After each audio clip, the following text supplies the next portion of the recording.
Viking Vik and the Lucky Stone by Shoo Rayner.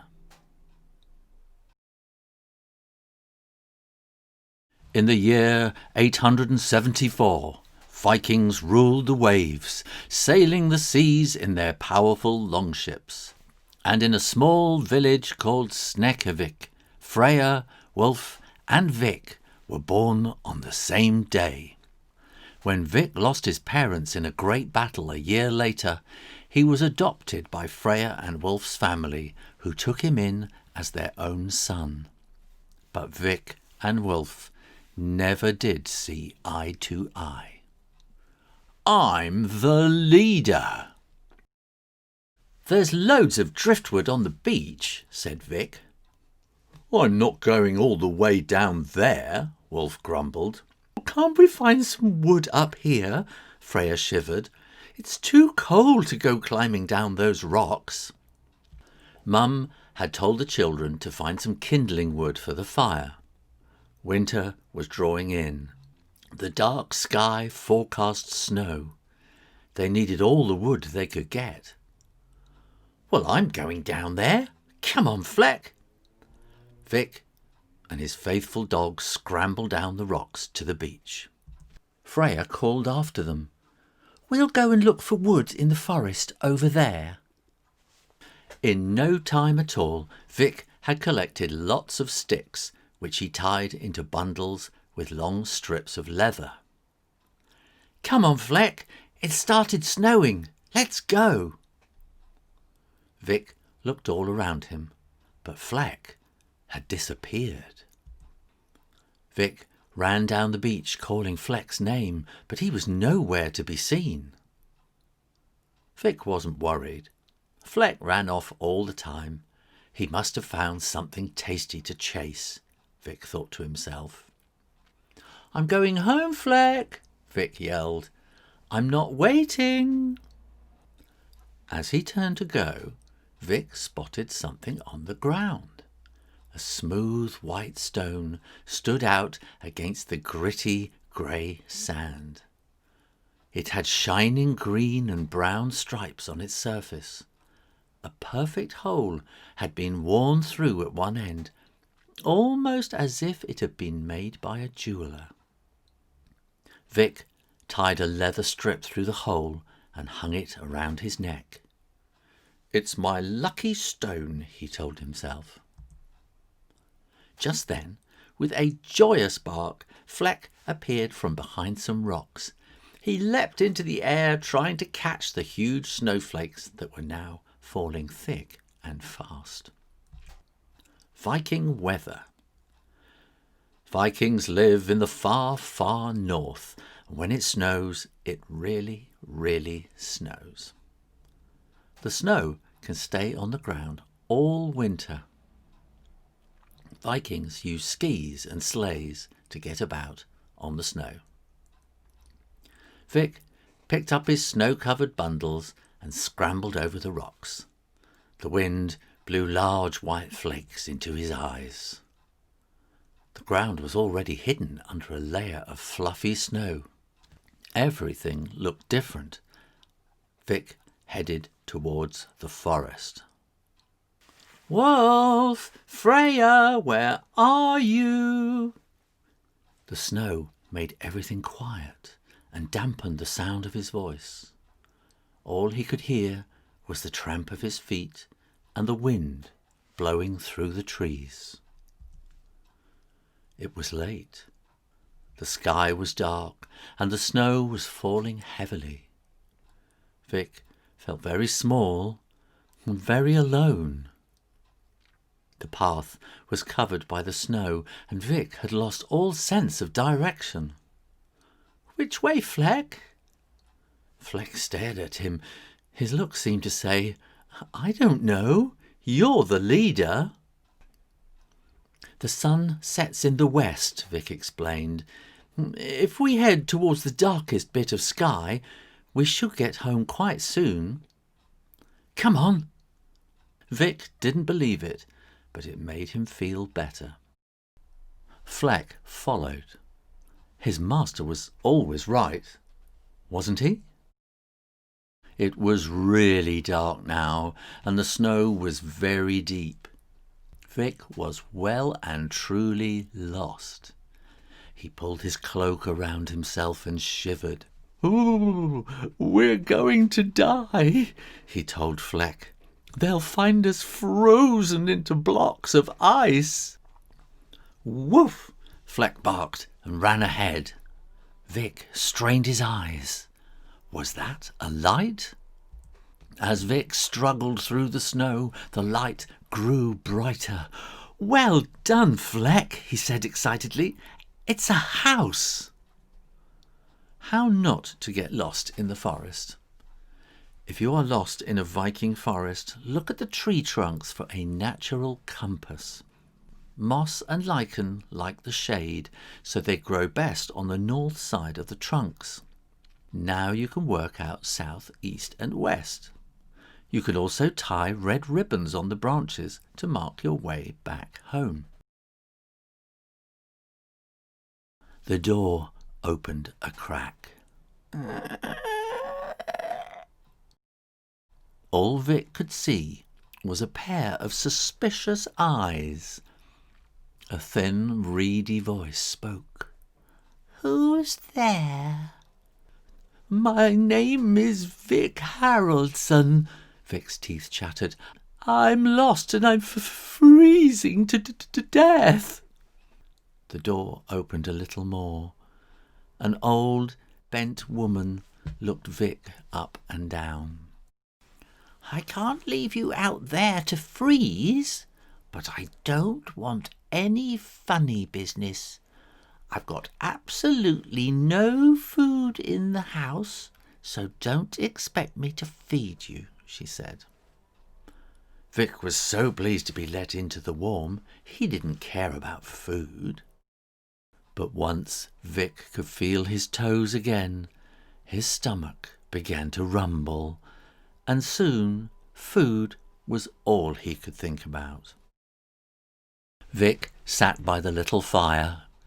He played with his lucky stone and wondered what the great god Thor would do. Thor and his goats. Thor's chariot is pulled by 2 goats.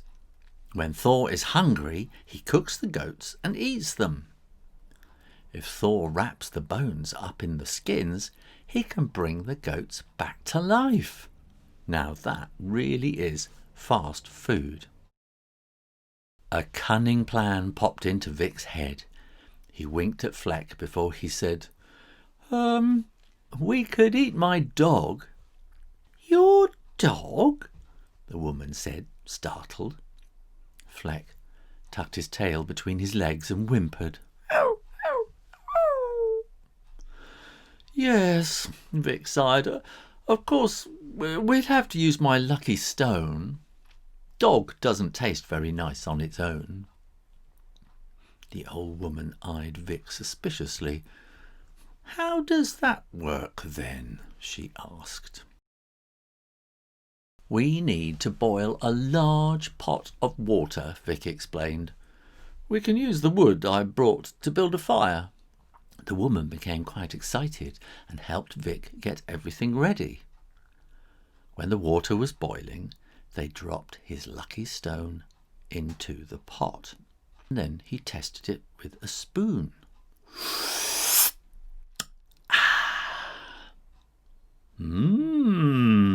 Not bad, he declared, but it would taste so much better with an onion. "Let me see what I've got," said the old woman. She shuffled off and returned with a large onion, even though she had absolutely no food in the house. When it had been sliced and added to the water, Vic tasted it again.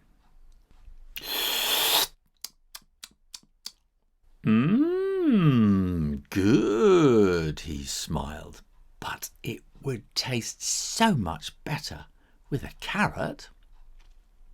The woman tasted it and agreed. "Let me see what I've got," she said. Soon she came back with a large carrot, even though she had absolutely no food in the house.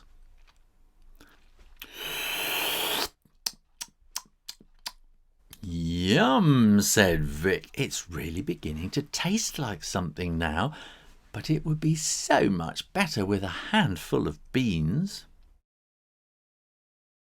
And so the evening went on.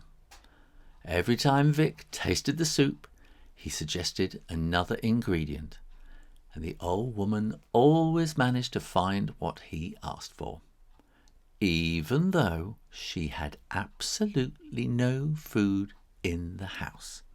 She even found some salt and pepper. Soon the lucky stone had magically turned the water into a delicious soup. Soup recipe. Get a grown-up Viking to help you fry some sliced onions in a casserole dish until they are soft and brown. Add some water or vegetable stock and some chopped vegetables, beans, salt and pepper, and maybe some herbs. Cook long and slow on a low heat. Don't forget to add your lucky stone for that extra wonderful flavour. You had better give it a good wash first. Now for the dog, said Vic, picking up a huge knife. Oh, said the old woman, who by now had become quite fond of Flek. Of course, dog meat is pretty disgusting, Vic said, even with a lucky stone. If only we had some other meat. The old woman looked at Flek.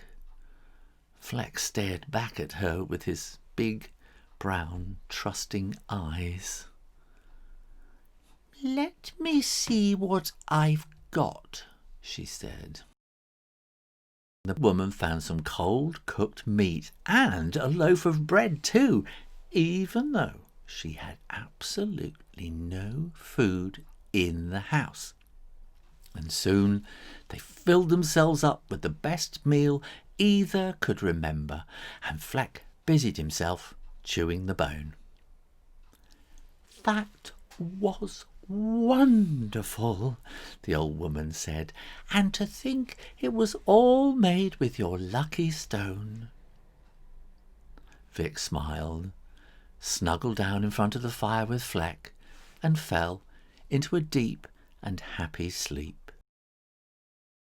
They woke the next day to the sound of voices shouting Vic's name. The snow had settled and the sky was clear and blue. Freya and Wolf were searching for him. Flek! Vic! Vic! Freya laughed when she saw him. We were worried that you'd frozen to death. Vic hugged his sister. This kind lady took us in. He's a wonderful cook, the old woman said. He can make a meal out of nothing. And then she explained how Vic had made the tastiest meal, even though she had absolutely no food in the house. As Vic turned to go back home with Freya and Wolf, the old woman held up Vic's lucky stone. It had turned a brown, soupy colour and didn't shine like it had before. You keep it, said Vic. It's a present to say thank you for saving me last night. Thank you, the old woman exclaimed. Now I shall never go hungry. Do drop by if you're ever passing. And now I can always make some lucky stone soup. Thanks, smiled Vic. Come on, Flek. Let's go. The end. Thanks for listening and keep coming back for lots more English stories. In the meantime, keep practicing your English and I'll see you next time. You take care. Bye-bye.